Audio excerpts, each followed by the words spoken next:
एक औरत को अपने बच्चे को जन्म देने के बाद में 120 किलोमीटर पैदल चलना पड़ रहा है। लोग भूखे से सड़क में मर के गिर रहे हैं, गाड़ियों में कुचला जा रहा है। ऐसे स्थिति में जो सरकार को क्या करना चाहिए? वंदे वंदे मातरम, वंदे वंदे मातरम, वंदे वंदे मातरम, वंदे।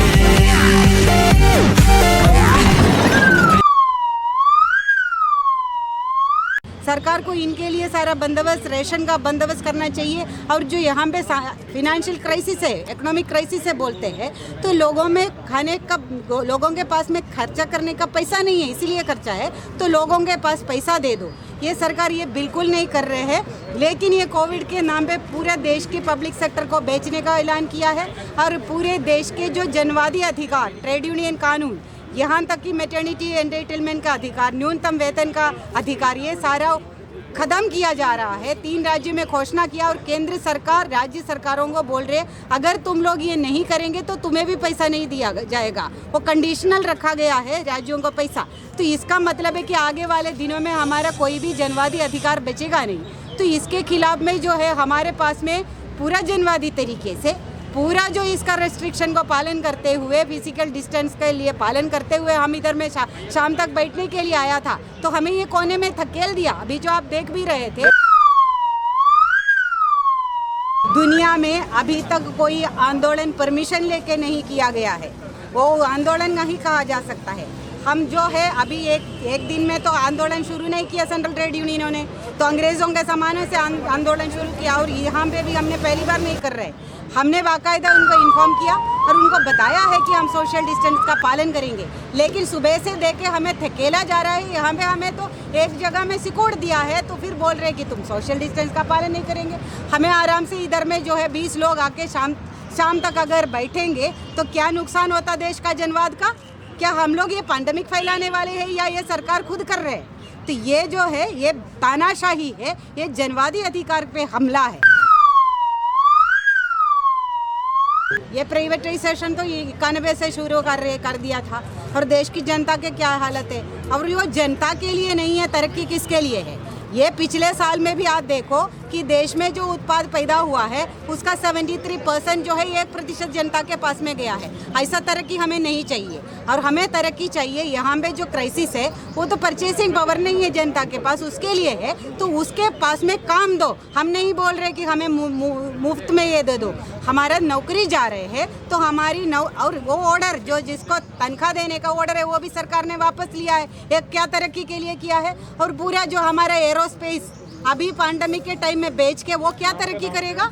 और अभी बताइए कितना नौकरी पैदा किया है ये पिछले 6 साल में मोदी सरकार ने? कितने नौकरी? पूरा दुनिया में, भारत में अभी तक सबसे कम रोजगार पैदा हुआ है पिछले 5 साल में। ये तो गुलामी के ओर देश को लेके जा रहे हैं। और ये पूरा जनवादी सारे अधिकार, और ये मानविकता का ही खिलाफ है कि ये पूरा मानव का अधिकार में आता है। 8 घंटा काम, 8 घंटा विश्राम और 8 घंटा विनोद का ये उसके खिलाफ में है। ये गुलामी की तरह। वो तो पिछले 8 जनवरी का जो हड़ताल जिसमें 25 करोड़ लोगों ने भाग लिया है, वो तो देश के जनता के सामने में है। जो कौन टुकड़ा करने वाले सड़क में आके जनता को बांट रहे हैं और जो कौन जनता की एकता का बात कर रहे हैं और आम जनता की बात कर रहे हैं, वो दुनिया के सामने में है। उसके बाद पे नहीं जाना है। हमारा यही है कि जो भी देश का और मजदूर का गद्दार है वो आइसोलेट हो जाएगा। गिनती के लोग नहीं है। हमने बोला पूरा, हम तो चाहे तो यहाँ पे आज भी गैदरिंग कर सकते हैं, 100, 200, 500, 5000 तक कर सकते, लेकिन हमने वो नहीं किया। ये जो है लोगों ने अपने घरों में थे इंडिविजुअल लेके भी ये मांग उठाने का भी नए परिस्थिति में नया तरीका हमने अपनाया है। और ये पूरा का पूरा अनुशासनिक तरीके से हमने किया है। प्रश्न और देखिए, जब ये इकोनॉमी चलेगा तब तो ये भी चलेगा। अभी तो मरो या करो वाले जो जगह में हमें इन्होंने लेके आया है, अभी तो हड़तालें भी शुरू होगा कि ये गुलामी हमें सहन नहीं है ये बोलने का। और जो प्रवासी मजदूरों का मुद्दा है और प्रवासी के लिए जो कानून है वो कानून को ये OSH कोड के अंदर में ख़त्म किया जा रहा है और ये मुद्दा कोई नहीं उठा रहे बिना ये ट्रेड यूनियंस। देश का चौकीदार मजदूरों को पेमेंट देने के अलावा, उनके जेब भरने के अलावा, ये मालिकों को पेमेंट दे रहे, उनकी जेब भर रहे, उनको लोन दे रहे, क्या कहेंगे आप? ये तो देश के सामने में है कि ये किसकी सरकार है। ये जो हम बोलते हैं ये एम्पावरमेंट और एंटाइटलमेंट पे काम किया है।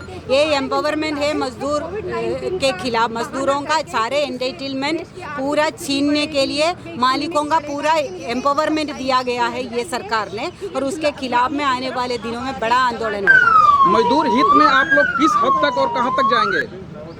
हम जो आपने अंग्रेज़ों के ज़माने में भी जो कोई भी हद तक जाके भी ये जनवाद बचा है और हमारी अधिकार बचा है, आम के जनता का भी है, उसके कुर्बानियाँ भी देना पड़ेगा और किसी भी हद तक कुर्बानी देने के लिए हम तैयार। मानव इतिहास में ऐसा पहली बार देखा गया है कि इतनी पब्लिक, जनता, गरीब सड़कों पर है। ये बंटवारे के समय भी नहीं था, क्या कहेंगे आप?